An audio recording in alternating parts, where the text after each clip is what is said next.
Mabuhay at welcome sa Numa at Some, isang online Bible study hatid ng Congregation of the Living Faith in Jesus Ministry. Hangin, hininga, tinapay at pagkain sa panahon ng bagong normal, sa panahon ng 2024.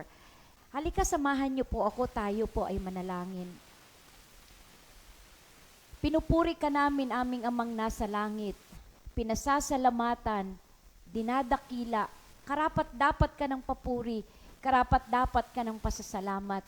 Lumalapit po kami na nagpapakumbaba sa iyong dakilang trono, sa iyong dakilang presensya, aming Ama. Kinikilala na ikaw ang Diyos ng katwiran, ikaw din ang Diyos ng kabanalan. Kaya hindi kami naglalakas loob na pumasok sa iyong dakong banal kung kami ay merong kasalanan sa isip, sa salita at gawa. Humihingi po kami ng patawad, nagpapakumbaba po kami nagsisisi sa mga nagawa naming mga pagkakasala at pagkukulang laban sa iyo. Patawarin mo po kami at salamat po sa pangako ng iyong mga salita na kapag inamin namin na kami ay nagkasala, ito ay pinagsisihan namin, ikaw ay tapat, ikaw ay mabuting Diyos. Dinidinig mo ang aming mga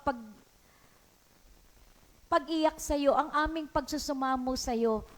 At pinapatawad mo kami sa aming mga kasalanan. Nililinis mo kami at nililimot mo ang aming mga kasalanan. Salamat po dahil sa bawat araw ng aming buhay, patuloy po naming nararanasan ng iyong biyaya.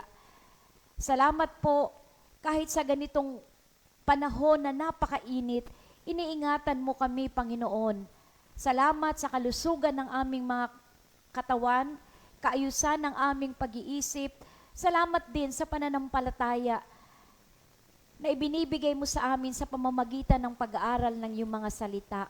Dalangin ko, Panginoon, na ikaw ang manguna sa gagawin po naming pag-aaral, na sa simula pa lang, Panginoon, na ang pangalan mo na ang mataas, ang pangalan mo na ang maluwalhati, at anuman ang aming mga pangailangan, alam naming ito ay tinutugon mo sa kahangahangang kapamaraanan at ito ay tinutugon mo sa tamang panahon. Kaya kung yung mga bagay na dinadasal namin, ito ay kalooban mo pero hindi pa namin natatanggap, turuan mo kami na maghintay. Tulungan mo kami, Panginoon, na mahubog ang katangian ng pagtatyaga at ng pagtitiis at ng paghihintay.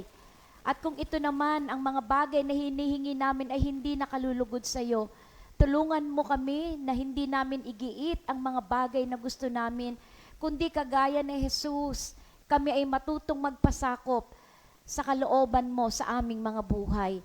Salamat po sapagkat sa hapong ito, ikaw ang mangunguna sa pag-aaral namin. Bubuksan mo ang aming mga isipan, ang aming mga puso sa katotohanan ng iyong mga salita.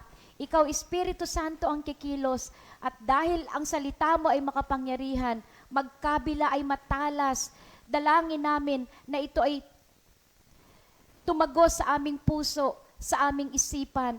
At salamat sa kapangyarihan ng Espiritu Santo na nagbibigay sa amin ng kapangyarihan na sundin ang iyong mga salita.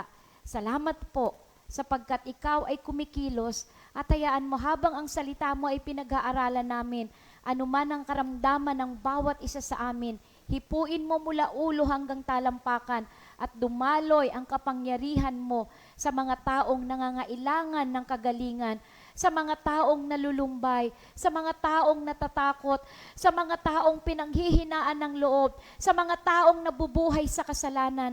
Hayaan mo, Panginoon, na ang salita mo ay maging tabak na hihipo sa kalagayan ng aming mga buhay. Salamat po. Salamat po, aming Ama, sa pagdinig ng aming mga panalangin sa pangalan ng iyong anak na si Jesus. Ito ang aming samo at dalangin. Amen at Amen. Sama-sama nating pag-aralan at hukayin ang yaman ng salita ng Panginoon. Ang pamagat po ng ating pag-aaral ay pag-aaral sa ikatlong aklat ni Juan. At babasahin po natin yung 3 John verse 9 hanggang verse 12. Nakita nyo na po ba yung 3 John 9? Sumulat ako sa iglesia Subalit, hindi kami kinilala ni Diotrephes.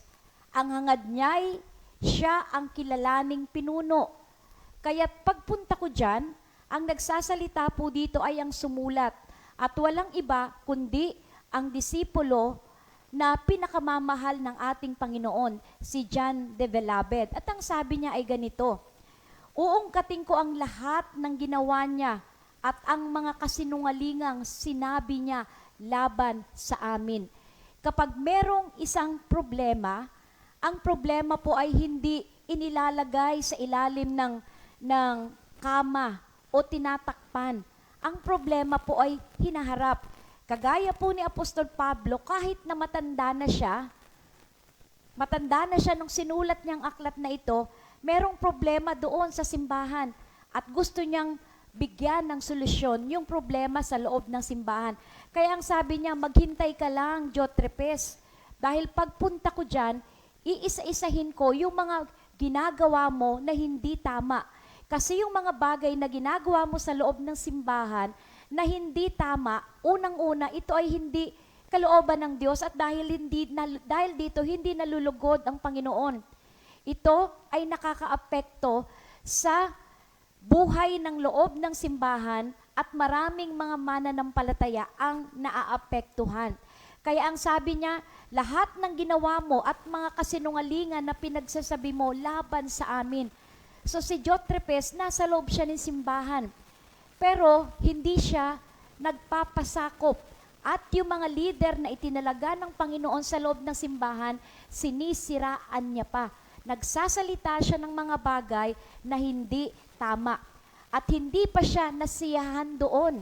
Ang sabi po ng sumulat, ayaw niyang tanggapin ang mga kapatid na dumarating at hinahadlangan pa niya at pinapalaya sa iglesia ang mga nais tumanggap sa mga iyon. Nung panahon po nila, usong-uso na yung mga disipulo na tinuruan ng mga apostol, pinapapunta sa iba't ibang mga gawain. At nung nagpapunta sila ng mga tinuruan nila, hinubog nila ng mga apostol, ayaw tanggapin ni Diotrephes. Ayaw niya, hindi niya kinikilala. At bukod doon, yung mga tao sa loob ng simbahan na gustong tanggapin yung mga tinuruan ng mga apostol, pinipigilan niya pa. Pinipigilan niya pa at kapag ayaw sumunod sa kanya, pinapalayas niya pa sa loob ng simbahan. So merong talagang attitude si Diotrephes. Kaya ang sabi sa verse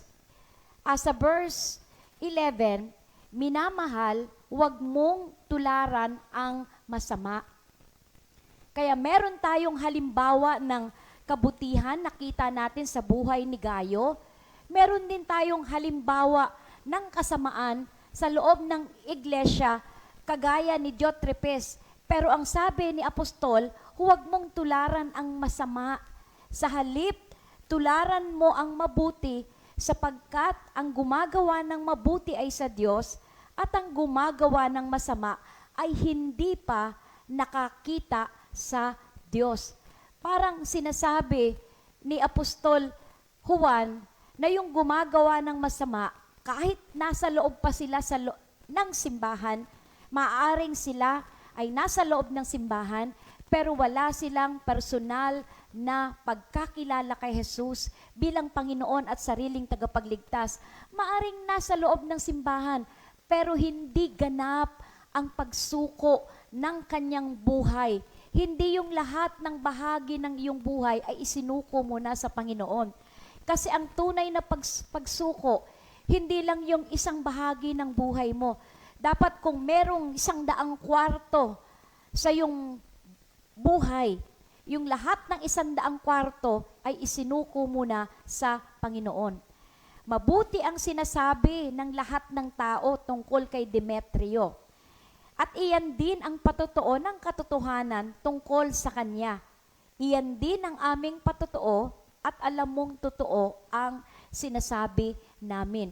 Balikan po natin yung mga ginagawa ni Diotrephes sa loob ng simbahan na hindi nakalulugod sa Panginoon. Dahil hindi ito nakalulugod sa Panginoon, ito ay hindi nakakabuti sa loob ng simbahan. Ano ba yung katangian ni Diotrepes? Makikita po natin kagaya ng sinabi ni Apostol Juan, siya po yung tao na feeling niya dapat siya ang number one. Dapat palagi siya ang mataas at sa loob ng simbahan, gusto niya siya ang nasusunod. At dahil dito, ayaw niyang tanggapin ang mga manggagawa sa simbahan. Hindi niya sinusunod ang utos ng mga apostol na maging hospitable. Kasi naglalakbay ang mga tinuruan ng mga apostol at nagpupunta sa mga simbahan. At kapag sila ay naglalakbay, umaasa lang sila sa generosity at pagiging hospitable ng mga tao na patutuloyin sila sa loob ng tahanan, ibibigay yung kanilang pangangailangan at kapag aalis na sila doon sa lugar na ito, pababaunan sila ng pera para sa sunod nilang paglalakbay. Pero si Diotrepes, ayaw niyang tanggapin, ayaw niyang patuloyin sa simbahan ng mga manggagawang nagbabiyahe para ipangaral at ituro ang salita ng Diyos. At pangatlong katangian niya, kagaya ng nakita natin kanina, nagkakalat siya ng hindi magandang balita tungkol sa lingkod ng Panginoon. Sinisiraan niya ang lingkod ng Panginoon. Ang sabi ni Apostol Juan, nagsasalita siya ng walang kabuluhan. Bago po tayo magsalita ng hindi maganda sa mga naglilingkod sa Panginoon o sa mga tinawag ng Panginoon sa loob ng simbahan para italaga ang kanilang buhay, tingnan po muna natin kung ano ang isinakripisyo nila para paglingkuran ang simbahan. Minsan nakikita lang natin yung mga bagay na gusto natin na hindi mangyari sa loob ng simbahan. Nakakalimutan natin, nakikita lang natin yung ating mga karapatan. Nakakalimutan natin yung lingkod ng Panginoon, napakadaming isinakripisyo, buhay para sa pagsunod, sa paglilingkod sa Panginoon. Sinisiraan, nagsasalita ng walang kabuluhan. Ang paninirang puri po ay nagmumula sa malalim na galit sa isang tao. At dahil galit ka sa isang tao, ang gusto mo, siya ay masaktan. At para masaktan mo siya, gagamit ka ng mga salita na masasakit at mga salitang nakakasira ng buhay. Ayaw po ng ganitong pag-uugali ng Panginoon. Kung sinasabi mong ikaw ay mananampalataya, dapat hindi ka naninira ng iyong kapwa. Kung sinasabi mong ikaw ay nakakilala na kay Kristo bilang Panginoon at sariling tagapagligtas, dapat yung ganitong ugali wala na sa'yo. Hindi ka mapanira, hindi ka nagtatahi ng kwento, hindi ka nag-iimbento ng kwento. Kasi lahat ng ginagawa natin, ito ay ipagsusulit natin sa Panginoon. Ang sabi po ng aklat ng mga Kawikaan 10 verse 18, ang nagtatanim ng puot ay puno ng kasinungalingan. Ang naninira sa kanyang kapwa ay isang taong mangmang. Ang taong naninira sa kanyang kapwa ay mangmang dahil hindi niya sinusunod ang utos ng Panginoon. Ang utos ng Panginoon, mahalin ang kapwa, kagaya ng pag-ibig sa iyong sarili. Paano mong ipapakita ang pag-ibig mo sa iyong kapwa kung siya ay sinisiraan mo? At ang utos ng Panginoon, gawin mo sa iba kung ano ang nais mong gawin sa iyong kapwa, ng iyong kapwa sa iyo. Sa palagay ko, wala po sa atin dito ang gusto na kapag tayo ay nakatalikod, sinisiraan tayo. At ang katotohanan po, ang mga mapanirang puri na tao ay mahirap mapagkatiwalaan. Hindi lamang po ganon ang katangian ni Diotrepes. Gusto niya na siya ang sundin at ayaw sumunod sa pinagagawa. ng mga apostol at yung mga taong sumusunod sa utos ng apostol ay pinatatalsik niya sa labas sa loob ng simbahan. Hindi lang siya boss, diktador pa siya. Kaya makikita po natin sa buhay ni Diotrepes na hindi lahat ng namumuno at nangunguna sa simbahan ay tunay na naglilingkod sa Panginoon. At hindi lahat ay dapat gayahin at dapat sundin. Dahil ang kagaya ni Diotrepes na nasa loob ng simbahan, hindi siya madaling makita. Hindi madaling makita yung katotohanan. Pero kalaunan, lalabas din ang tunay niyang kulay na siya ay banta, siya ay panganib sa mga taong bago pa lang naglagak ng kanilang tiwala kay Kristo, siya ay panganib sa kabanalan at pagkakaisa ng simbahan. Natapos na po tayo kay Diotrepes, ang titingnan po natin ngayon ay si Demetrio. Balikan po natin yung 3 John verse 11. Minamahal, huwag mong tularan ng masama. Sa halip, tularan mo ang mabuti. Sapagkat ang gumagawa ng mabuti ay sa Diyos, ang gumagawa ng masama ay hindi pa nakakakita sa Diyos. Mabuti ang sinasabi ng lahat tungkol kay Demetrio, at iyan din ang patotoo ng katotohanan tungkol sa kanya. Iyan din ang aming patotoo, at alam mong totoo ang sinasabi namin. Nakita natin kung paano pinapurihan ni Apostol John si Gaius at kung paano niya naman sinaway ang maling ginagawa ni Diotrepes. Tama po yun. Kung ano yung mga bagay na maganda, yun ang bigyan natin ng focus. Yun ang papurihan natin, kagaya ng ginawa ni Apostol John. Pero yung gumagawa ng mali, hindi dapat yun pinagtatakpan. Ang kasalanan po sa gawain ng Panginoon ay hindi pinagtatakpan. Ang kasalanan dapat ay inilalantad para yung taong nagkasala ay hindi mabuhay sa kasalanan, kundi siya ay lumaya sa kasalanan at mamuhay sa kabanalan at mamuhay sa katotohanan. Dahil wala pong lugar sa pananampalataya natin ang kasinungalingan at pandaraya. Hindi pwedeng iba ka kapag araw ng linggo at iba ka rin kapag Lunes hanggang Sabado. Kapag araw ng linggo, panay praise the Lord, hallelujah. Pero pag araw ng Lunes hanggang Sabado, naririnig ang iba't ibang salita sa iyong bibig na hindi nakakalugod sa Panginoon. Nagagawa mong magmura, nagagawa mong manglait ng mga tao, nagsisinungaling ka. Hindi po pwede yun. Dahil ang sabi ng Biblia, ang sino mang nakipag-isa kay Kristo, siya ay bagong nilalang na.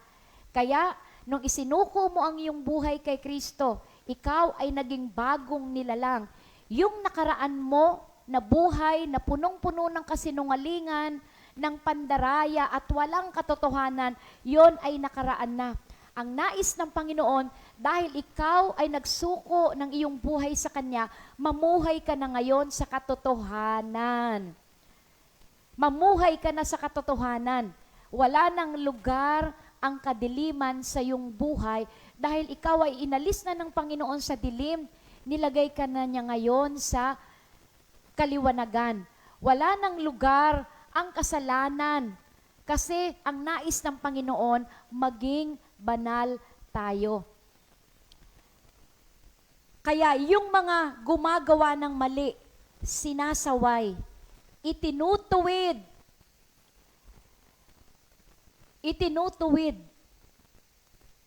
Hindi sila pwedeng pabayaan. Dahil kapag kinonsinti mo ang kasalanan ng kapatid mo, pag kinonsinti mo siya, parang ikaw ang naghatid sa kanya sa kapahamakan. Pero kapag itinuwid mo siya sa kanyang ginagawang pagkakasala, ikaw naman ang nag-alis sa kanya sa hukay na kanyang pupuntahan. Si Demetrios ang titingnan po natin. Ang tawag po sa kanya ay gumagawa ng kabutihan. Ang pag-uugali ng isang tao ay merong kinalaman sa kanyang relasyon sa Panginoon. Kahapon po, pagkatapos ng aming vision casting sa San Andres, Manila, nagpunta kami ng Tondo. At nung nandun na po kami sa Tondo, sabi ko sa asawa ko, punta tayo ng Divisoria kasi bibili ako ng salamin, yung reading glass ko, kasi sirang-sira na yung reading glass ko. Nung pasakay na kami, sabi ko, ay, pagod na yung katawan kong lupa. Kasi puyat kami nung Lunes ng madaling araw. Sabi ko, sumakay na lang tayo, mag-LRT tayo. Nung sumakay po kami ng jeep, ay, tumuloy na lang kami ng Divisoria. At naisip namin, total, andito na tayo sa Divisoria, dalawin natin at kumustahin natin yung ating mga kapatid. Pero ang Panginoon, ang galing niya gumawa ng sorpresa. At nung kami po ay pauwi na, naisip ko, bahaginan mo ng mabuting balita yung nagda-drive, si kuyang driver. At habang umahanap po ako ng pagkakataon para ma-share ko yung mabuting balita sa kanya, habang nag-uusap kami, napagtanto namin na siya pala ay 63 years old, mahina na ang pandinig, may mga salita siya na hindi mo na mahalos maintindihan yung kanyang sinasabi. At napagtanto po namin, nung siya ay 13 years old, siya ay nakapatay at siya ay nakulong. At hindi lang yun ang napatay niya, marami siyang napatay na mga tao. Kaya habang nagkikwento siya, tinitingnan ko kung saan napupunta yung kamay niya. Kasi hawak niya yung manibela sa isang kamay, may tumawag, hawak niya yung cellphone, at nung binaba niya yung cellphone, yung kamay niya, nilalagay niya doon sa pantalon. Kasi sabi niya, mamamatay tao siya eh. Pero, dahil siya ay nagkaroon ng personal na pagkakilala kay Jesus, sabi niya nang una, uma-attend lang ako kasi bata kami, binata eh. Pag pumupunta si Mami Olga sa kulungan, sabi niya, may mga kabataang babae. Eh, syempre, mga bata, nagpapasikat. Pag tinatanong kami, anong memory verse ang alam mo? Syempre, mga binata, nagpapasikat. Sabi niya, naririnig ko ang salita ng Panginoon, pero hindi pa gaanong tumitimo sa puso ko. Kaya sabi niya, pagkalabas ng kulungan, naging akyat bahay pa siya. Ang dami niya pang sinalihang hindi tama. Pero, humingi siya ng tawad sa Panginoon. At ang sabi niya, Panginoon, ayoko ng ganitong uri ng buhay. Gusto ko ayusin mo ang buhay ko. Kaya nung sinabi niya yung ganong panalangin, alam niyang kahit na nakapatay siya ng maraming tao, kahit na marami siyang ninakawan, kahit mga magulang niya takot sa kanya, kahit mga kapatid niya takot sa kanya, kahit yung napangasawa niya nung nalaman na siya ay galing sa Sampaguita at siya ay nakulong ng mahabang panahon, sa takot ng kanyang asawa, hiniwalayan siya. Pero dahil siya ay nagkaroon ng relasyon kay Kristo, nabago ang kanyang buhay. Kasi ang sinasabi ni Apostol Juan, ang gumagawa ng masama ay hindi kilala ang Diyos. At ang gumagawa ng mabuti ay sa Diyos. Ang kasamaan ay bunga ng pusong nasa kadiliman. Ang kasamaan ay bunga ng matang bulag sa katotohanan. Si Gaius, si Gayo, si Diotrepes at si Demetrios, sila po ay mga tao, tatlong lalaki na binanggit ni Apostol Juan sa kanyang sulat. At makikita po natin na si Demetrios, meron po siyang magandang reputasyon. Si Diotrepes, pag binibanggit ang kanyang pangalan, siguro tumataas ang kilay ng iba, nangingiwi ang kanilang mga nguso kasi hindi nila gusto ang kanyang pag-uugali kahit na siya ang leader sa loob ng simbahan. Pero pag nababanggit ang pangalan ni Demetrios, siguro nangingiti sila kasi ang taong ito ay maganda ang reputasyon. Marahil po, kaya nakarating ang sulat na ito sa kanila sapagkat si Demetrios ang nagdala ng sulat na ito. At sinasabi po ni Apostol John na si Demetrios ay kilala sa kanyang commitment sa katotohanan. At dahil dito, siya ay pinapupurihan ng lahat ng mga tao na nakakakilala sa kanya. Ano ka ba sa gabing ito? Ikaw ba ay nasa loob ng simbahan, pero wala kang personal na pagkakilala kay Jesus? Paano mo malalamang walang personal na pagkakilala? Kasi hindi nakikita ang pagbabago sa iyong buhay. Hindi nakikita ang kapangyarihan ng Diyos sa iyong buhay. O ikaw ba yung tao na nasa loob ng simbahan at nakaranas ka ng kaligtasan at dahil dito ang iyong buhay ay binago. Dati ang sama mo. Dati hindi maganda ang iyong ugali. Pero dahil sa pagsunod mo sa Panginoon, unti-unti binabago ng Diyos ang iyong buhay. Ipagpapatuloy po natin ang pag-aaral natin sa aklat ng 3 Juan. At malapit na po tayong matapos kasi ito po yung pinakamaikling aklat sa 66 books ng Biblia.